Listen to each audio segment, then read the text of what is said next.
सम्पूर्णलाई नमस्कार। राष्ट्रिय तथ्याङ्क कार्यालयले निम्न बमोजिमका करार सेवामा कर्मचारीहरू माग गरेको छ। योग्यता पुगेका नेपाली नागरिकले सम्बन्धित जिल्लामा आर्थिक गणना कार्यालय अथवा अनलाइन मार्फत दरखास्त फारम चाहिँ भर्न सक्नुहुनेछ। राष्ट्रिय तथ्याङ्क कार्यालय करार विज्ञापन 2082 गणक मागपत्र सङ्ख्या 3913 रहेको छ भने यस्तै सुपरिवेक्षकमा चाहिँ 526 जना रहेको छ। न्यूनतम शैक्षिक योग्यता चाहिँ +2 रहेको छ, 12 पास। गणकको लागि सुपरिवेक्षकको लागि स्नातक तह उत्तीर्ण ब्याचलर पास गरेको हुनुपर्ने छ। यस्तै सेवा सुविधा चाहिँ गणकमा मासिक रु 32,902 रुपियाँ, जम्मा रु 82,255 रुपियाँ गणकको रहेको छ भने यस्तै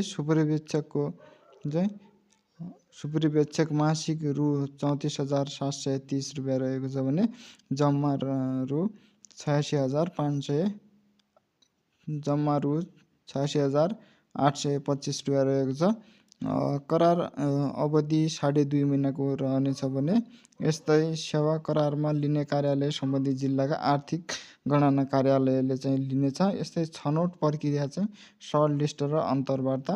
पहिला चाहिँ सर्ट लिस्ट निकालिनेछ, त्यसपछि चाहिँ अन्तर्वार्ताको लागि बोलाइनेछ। काम गर्नुपर्ने अवधि 2082 12 महिना 26 गतेदेखि 2083 3 महिना 8 गतेसम्म यो चाहिँ तपाईँले काम गर्नुपर्ने छ भने यस्तै उमेरको हद 18 वर्ष पुरा भएको र 45 वर्ष ननागेको हुनुपर्ने छ। काम गर्नुपर्ने ठाउँहरू चाहिँ सम्भव भएसम्म आफैले रोजेको स्थानीय तह या गणक कार्यालय जिल्ला आर्थिक गणना कार्यालयले खटाएको स्थानमा हुनेछ भने यस्तै फर्म भर्ने माघ 21 गतेभित्र चाहिँ फर्म भरिसक्नु पर्नेछ। अनलाइन मार्फत फर्म भर्न पनि सकिनेछ अथवा कार्यालयमा गएर पनि फर्म भर्न सक्ने हुनेछ।